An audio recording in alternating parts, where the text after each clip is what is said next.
Good day, everyone. Today we would like to present to you the sport called futsal. The proponents of this report are Albrene, Benitez, Besmanos, Flores, Hassan, Labadia, Lanit, Mendoza, Peñaflor, and Vaay. Next slide, please. Let's start by discussing the origins of futsal. The origin of futsal dates back to 1930 in Uruguay. Due to the lack of free fields, children in Montevideo started playing soccer at basketball camps taught by the professor Juan Carlos Siriani. He drew with chalk the goalposts on the walls, but later he started using the water polo goals. He used the rules of football, handball, basketball, and even water polo to create this new sport. The futsal caused a sensation in Uruguay and later it became famous in the rest of South America and was gradually extended to the several parts of the world. Next slide, please. Now, what about the history of futsal in our country? It started at 1960s to the 1980s, where the informal form of futsal was played as part of cross-training for footballers during a rainy weather, using the regular association football rules. It was then known as indoor football. At the June of 1981, futsal was officially introduced to the Philippines when the Philippine Football Federation or PFF, under the President Manuel Tino along with the Gintong Alley program headed by Michael Keon, the San Miguel Corporation, and Adidas, held a mini football exhibition match which was held at the Rizal Memorial Coliseum. At 1983, the PFF under President Frank Elizalde held a mini football tournament known as the Adidas Mini Soccer Invitationals, which featured teams from San Miguel Corporation, Philippine Air Force, University of the Philippines Los Baños, University of the Philippines Diliman, and Ateneo de Manila and the Philippine Navy at the Rizal Memorial Coliseum. It was only in 1989 that the sport known as futsal would be adopted by FIFA. Next slide, please. At the early 2000s, the PFF futsal program under the auspices of FIFA began in 2001, with the PFF General Secretary Christopher Monfort tapping the services of Joaquin Pressler to head the federation's futsal committee. At the 2007 Southeast Asian Games, the Philippine women's national futsal team clinched a bronze medal. At 2009 to 2016, the PFF organized a league, which was known as the Philippine Futsal League, and its futsal committee was headed by the Iranian coach Ismail Sadi. The PFF has lobbied the inclusion of futsal in youth sport tournaments organized by the Philippine government. In 2016, the Department of Education included futsal as an official sport for girls competing in the secondary division of Palarong Pambansa, which is a national multi-sport tournament for student athletes. Next slide, please. At the same year of 2016, the Henry V. Moran Foundation began supporting the PFF futsal program. The foundation launched the Liga Escuela futsal program, which aimed to teach the public school teachers the fundamentals of the sport. Alliance, which is another private company known to organize its own youth futsal tournament, which is called the National Youth Futsal Invitational, also held its own league for boys and girls ages 14 to 16. In 2018, the Philippine Sport Commission re-included futsal in the National Youth Games for ages 13 to 15 boys and girls. And in 2019, the Education Department named futsal as a demonstration event for the elementary division of the same games. Next slide, please.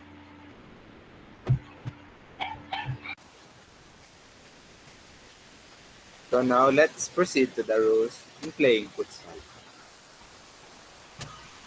So first, we must tackle the general rules in playing futsal.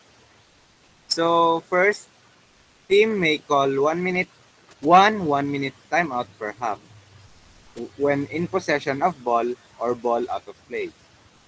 Second is there is no overtime, injury time or stoppage of time. Teams are comprised of 4 outfield players and 1 goalkeeper. And the goalkeeper must wear a different color jersey than the outfield players.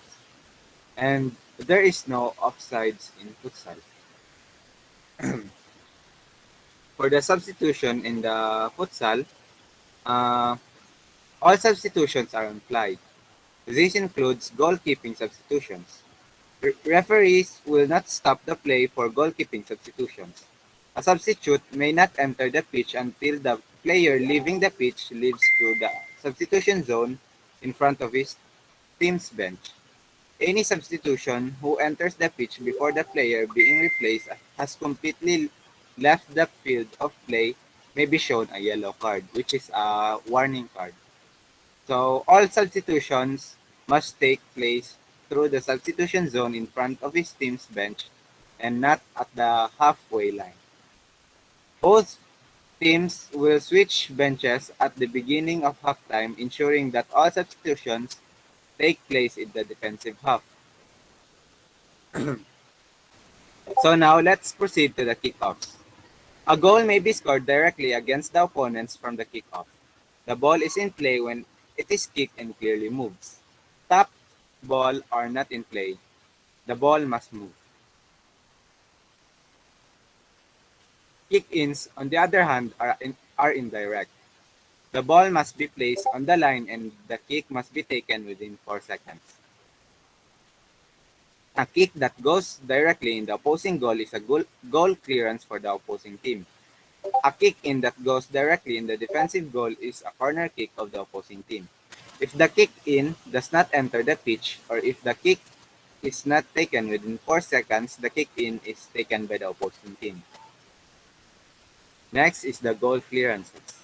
Goal clearances are taken when the ball wholly crosses the goal line and not under the crossbar and between the goal post and after being touched last by the attacking team. The ball is thrown or released from any point within the penalty area by the goalkeeper of the defending team. The ball is in play when it is thrown or released and clearly moves. The ball must be put into play within 4 seconds of the team being ready to put the ball into play or the referee signaling that the team is ready to put it into play.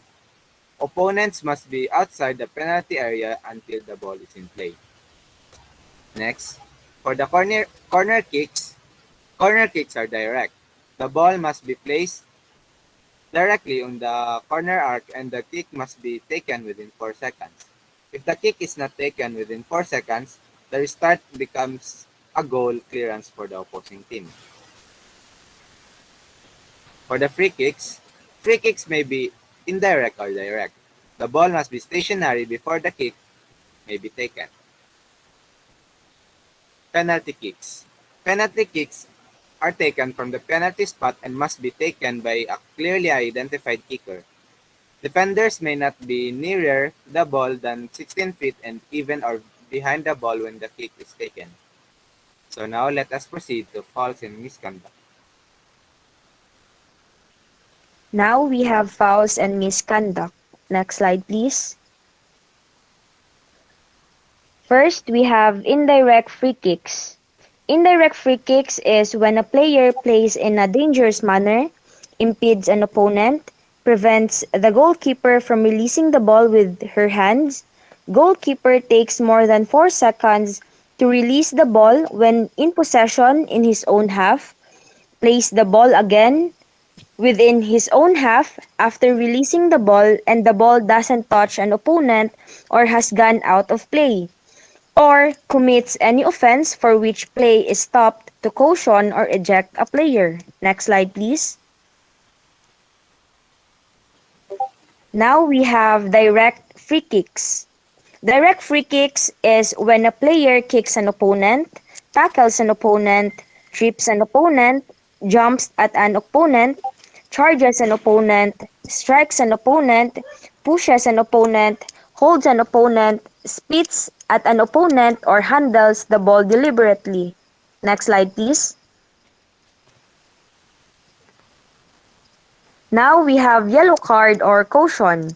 It is when the offending player is shown a yellow card. If a player is shown 2 yellow cards in a match, he is shown a red card. Next slide, please. Now we have red card or send-off. It is when the offending team plays with one less player for 2 full game minutes or unless scored upon before the 2-minute penalty expires. The offending player serves a minimum 1 match suspension. Next slide, please. Now we have accumulated fouls. All direct free kick fouls are recorded on the score sheet and on the scoreboard. If one team accumulates 6 or more direct free kick fouls in one half, the opposing team will take a direct free kick without a wall. If the foul occurs farther from the attacking goal than the second penalty spot, the direct free kick without a wall is taken from the second penalty spot. If the foul occurs nearer to the attacking goal than the second penalty spot, but outside the penalty area, of course, the attacking team may choose whether to take the direct free kick without a wall from the second penalty spot or from the spot of the foul. All direct free kicks without a wall must be kicked with the intention of scoring a goal by a clearly identified kicker. The defending team may not make a wall and may not be nearer to the ball than 16 feet and even or behind the ball when the kick is taken. The goalkeeper may be off the goal line but may not be nearer than 16 feet from the ball. Accumulated fouls are reset to 0 at the beginning of the second half and carry over into extra time if being played. Next slide, please. Now we have second penalty spot. It is 30 feet from the goal line and the center of the goal. Next slide, please.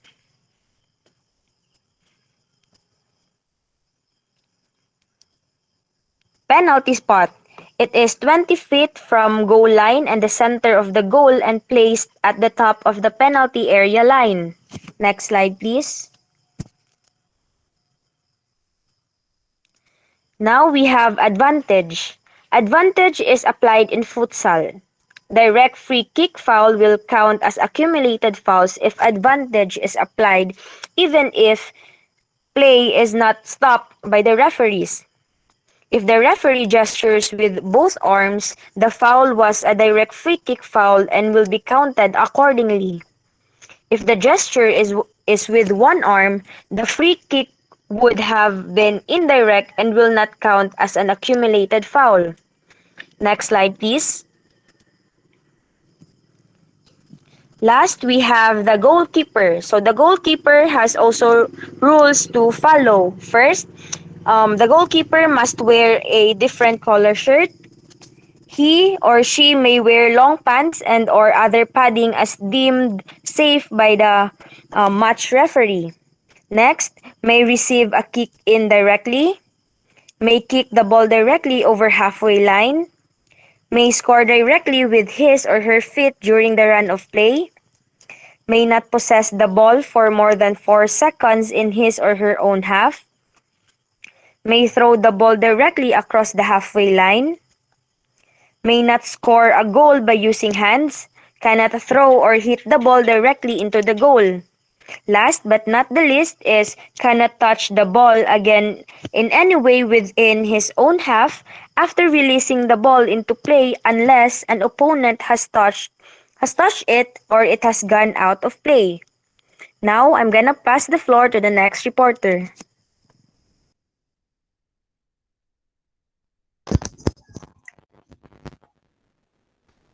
We will now discuss the number of players as well as the positions of these players on the field.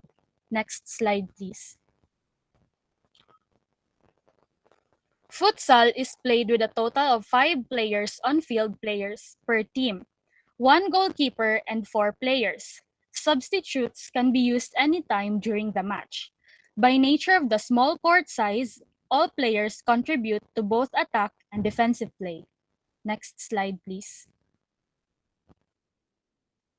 First is the goalkeeper or the keeper. This is a very important and the most specialized position. The goalkeeper's primary role is to prevent the opposing team from scoring.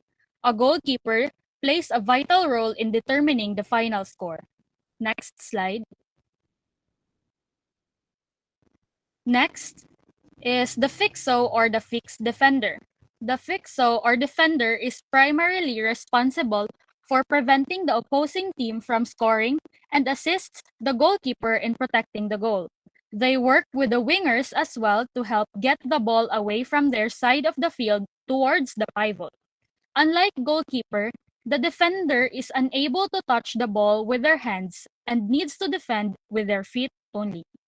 Next slide, please. The ala or the left and right wingers. There are two wingers in a team playing a game, one on the left and one on the right. Usually, the fittest two players are designated the role of winger, placed on the outsides of the field with the idea of helping attack and also getting back to help defend.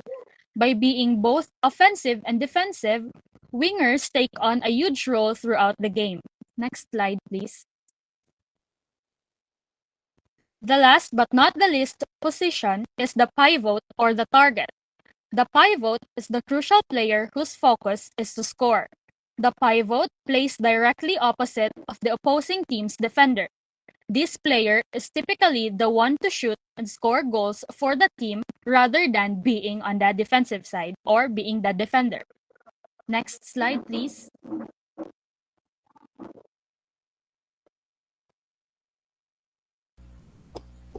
And now, we'll discuss the futsal court layout and its parts. Next slide, please.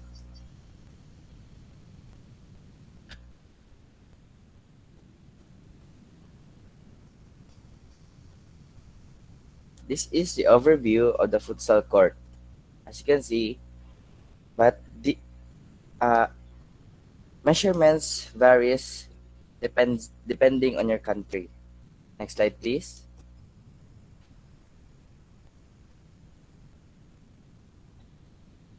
In general, the field shall be rectangular, and the length of the touch line shall be greater than the length of the goal line. Next slide, please. The pitch line. The pitch line shall be marked with lines. These lines belong to the areas of which they are boundaries. The two longer boundary lines are called touch lines, and the two shorter lines are called the goal lines. Next slide, please. The penalty area. The penalty area shall be marked out at the end of each pitch as follows. A mark shall be drawn 6 meters or 19.6 feet from the midpoint between the goal posts and equidistant from them. The second penalty mark, a second mark shall be drawn on the pitch 10 meters or 32.8 feet from the midpoint between the goal posts and the equidistant from them. Next slide, please.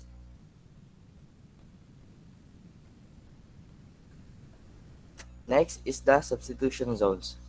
The substitution zones are the areas on the touchline in front of the team benches that the players shall use to enter and leave the pitch.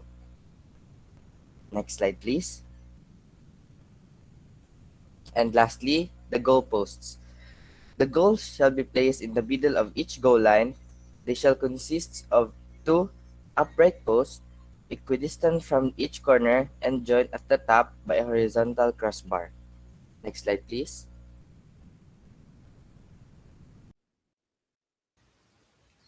Now let's move on to the futsal tips and strategies. Becoming a proficient player requires persistence, dedication, practice, and the right mindset. Here are some of the best futsal tactics and strategies you could use to help us for our future futsal matches. Next slide, please. Opening the court. When we are opening the court, we need to make sure that the players are hugging the sidelines. The major goal of this futsal strategy is to give the players more width to have a greater ball control across the entire court. Next slide, please. Avoid leaving free spaces. It was one of the most important futsal tactics. If the opposing team notices an opening, they may take advantage of it. So it is important to cover any open spaces as you devise a good strategy in your game. Next slide, please. Create a passing line. You should concentrate on assisting the player who currently has possession of the ball.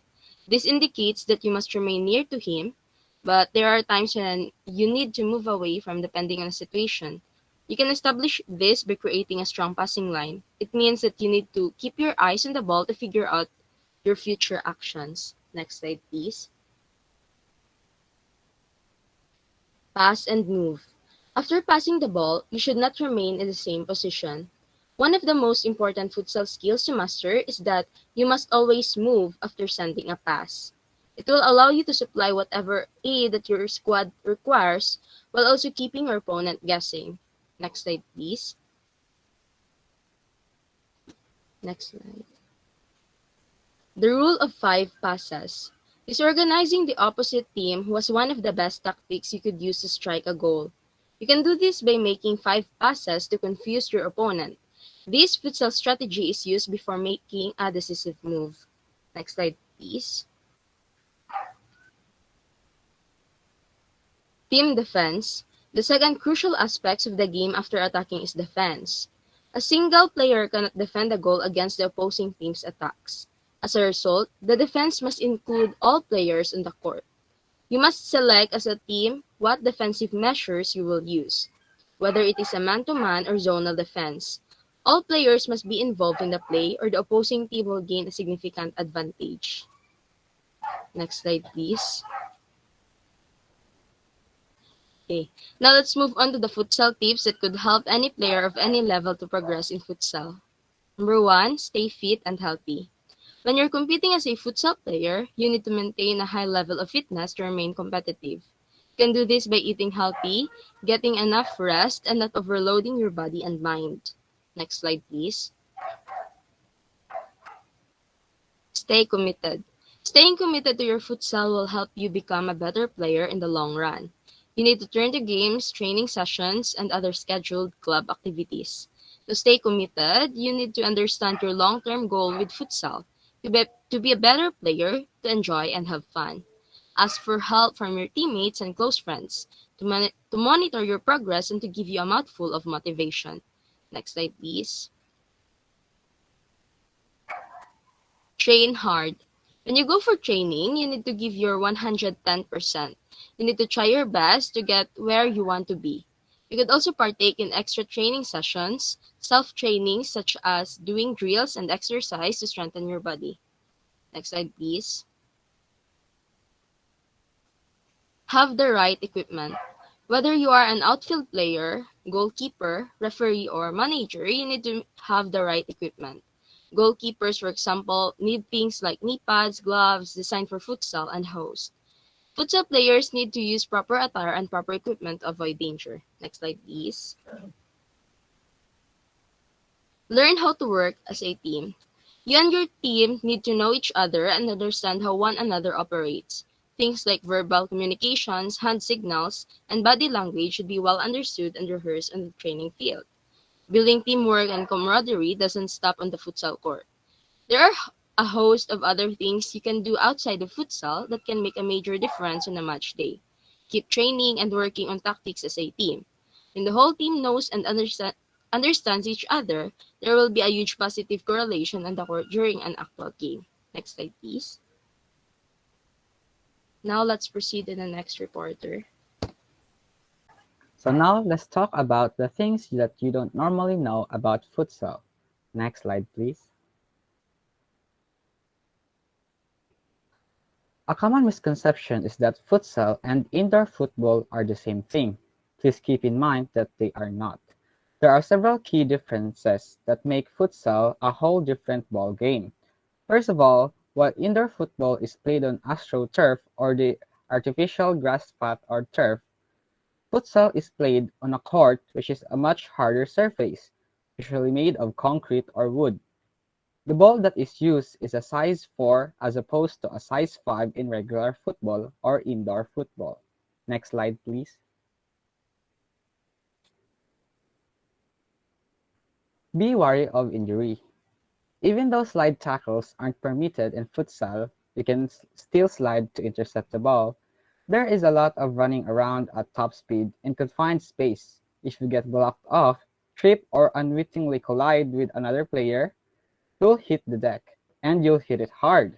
It's important to keep your bearings and be aware of what's around you because it's really no fun being floored out that surface and you may end up seriously injuring yourself.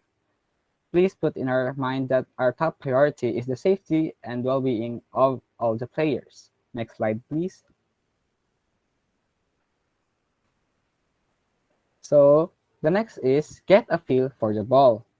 The ball is not only smaller in size, but is heavier as well compared to normal football or indoor football.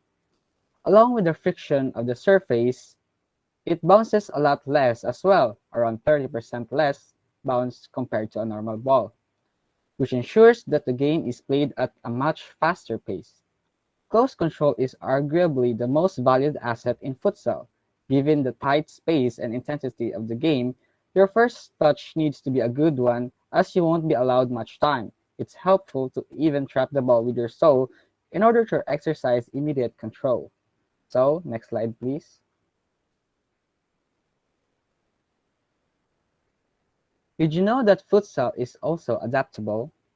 Futsal can be played on any hard surface, indoors and outdoors, as long as the surface is hard. You don't need a grass field and definitely no more rain out sessions compared to regular football. All you need is a ball and a shoes. It is also the perfect complement to soccer. Almost any soccer tactical session can be adapted to be played on a football court. It is ideal for training concepts on the micro level before bringing it to the big field. Next slide, please.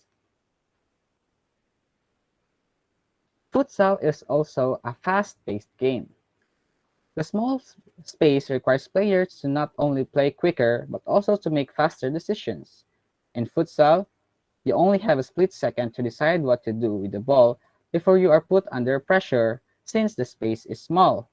This is the reason why there is a fast pace or is a faster pace compared to regular football in the game. So, let's proceed to the next presenter.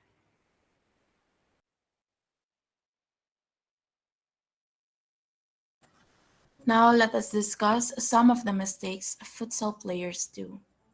Next slide, please. First is handling the ball. Handball is a foul by which a player's hand or arm touches the ball. Next slide. Playing in a dangerous manner. Playing in a dangerous manner is any action that, while trying to play the ball, threatens injury to someone, including the player himself. It includes preventing a nearby opponent from playing the ball for fear of injury. Next slide. Persistent offense. For example, a player commits holding foul, charging foul, and pushing foul. All three fouls occur within a 10-minute span, thus, persistent offense has occurred. Next slide, please. Lastly, unsportsmanship.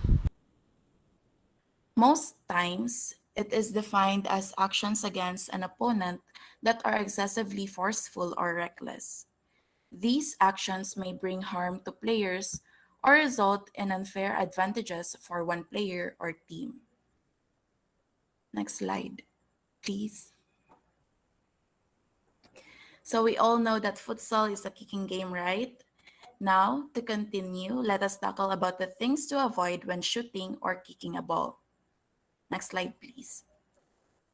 First, for you to understand the importance of the contact area of the ball, you need to understand the basic laws of physics. If you hit the ball extremely low, it will fly in the air. If you hit the top part of the ball, it will just roll on the ground. And if you hit the ball on neither one of its sides, you'll get a curve. So, understanding the contact area of the ball is one of the most important things to achieve a nice shot. Next slide, please. Second, leaning back too much. Leaning back may steer the ball above the goal or above the heads of your teammates. Leaning eats all the power away from your shots because you're in an extreme awkward position. Next slide. please. Instead, put your chest and your upper body over the ball. That will help you in keeping the ball low and make sure you maintain a certain power for a nice shot. Next slide, please. Third, bad run up to the ball. Shooting in a straight line will make the shooting execution difficult. Instead, next slide, please. You should strike from a bit of an angle to execute your shots nicely. Next slide, please. Fourth is bad foot mechanics when kicking. Upon doing that, the usual contact on the ball is a weird mix of a floppy ankle and a toe poke, which you wouldn't want to happen when you're in a game. Instead, next slide, please. Make sure your ankle is locked and firm. Locking your ankle will make sure your shot is more powerful and accurate. And lastly, power over everything else. Too much power is equal to not enough technique, aka only focusing on trying to smash the ball with everything you've got instead of trying to master the aspects that are important in shooting the ball. When you're trying to kick the ball as long as hard as possible, you are forgetting about all the other important aspects of kicking the ball, aka making sure you are not leaning way too much, making sure your ankle is firm and locked, and making sure you are hitting the correct area on the ball in order to achieve the shot you've wanted to do. So, focus on mastering the techniques and do not be overwhelmed when you are playing futsal. Now, here are some fun facts about futsal. Next slide, please. Number 1. Paraguay won the first international game of futsal in 1965 during the South American Cup. 6 more South American Cups were held through 1979, with Brazil winning all of them. Brazil continued its dominance with a victory in the first Pan American Cup in 1980 and won it again the next time it was played in 1984. A US team took part in the 1984 Cup but finished out of the running. Next slide, please. Number 2. The first Futsal World Championship was played in 1989 with 47 countries participating. In the same year, futsal was recognized as a sport. In the same year, futsal was recognized as a sport by FIFA. The first international futsal competition was held in 1965, and the game has grown rapidly around the world since then, with FIFA estimating that around 30 million people now play futsal globally. The first FIFA Futsal World Cup was held in 1989 and has since featured 47 different countries, with Brazil winning 5 of the 8 tournaments. The current reigning men's champions, however, are Buenos Aires 2018 host nation Argentina, which should guarantee plenty of support for the futsal events during the next year's Youth Olympic Games. Next slide, please. So the third fun fact, many professional soccer players credit futsal to their success because of how the sport develops an emphasis on touch, control, and speed. All of the world's greatest players grew up playing futsal and recognize the game as a major reason for their foot skills and ability to think quickly under pressure. Pele, Maradona, Messi, Xavi, Ronaldo, and Fabregas are just some of the players that grew up playing futsal. Next slide, please. Number 4. In South America, youth players start off playing futsal and don't play soccer until the age of 13. All of the top clubs in the world, such as Barcelona, Real Madrid, Chelsea, Manchester United, have their youth players playing futsal. In fact, in Brazil, most junior players don't play outdoor soccer until around age 13. Instead, they play futsal. So next slide, please. For the last fun fact, Futsal has set positions in the field, but also allow players to play universally among their positions. Futsal is a fluid sport, meaning players assigned to these positions should be expected to play in all roles on the field as required to counter or take advantage of opposition teams. Different teams may employ variations on these traditional roles to suit their own customized tactics. Next slide, please. Now we are going to watch a demonstration of the basic skills and techniques of the sport performed by one of our group members, Nif Benitez.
blasting our favorite tunes. I only got one thing on my mind. You got me stuck on the thought of you.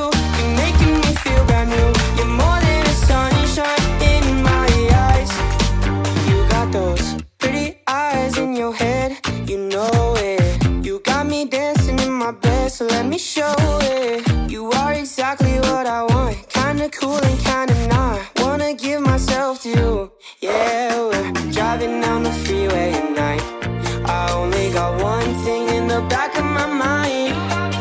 I'm feeling like this might be my time to shine with you, with you, with you.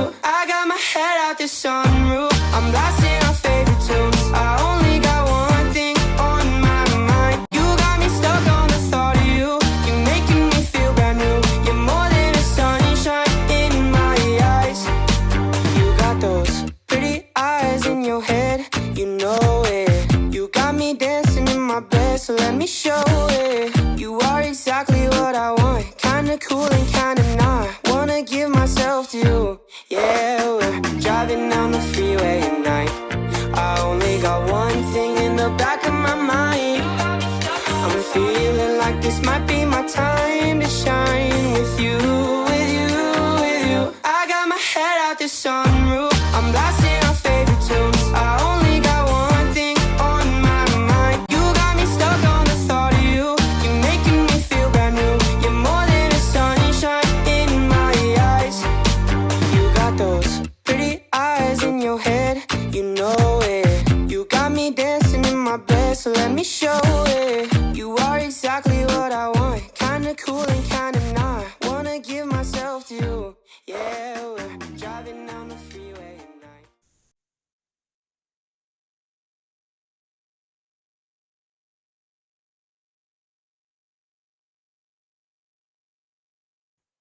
This concludes our presentation. Thank you for listening.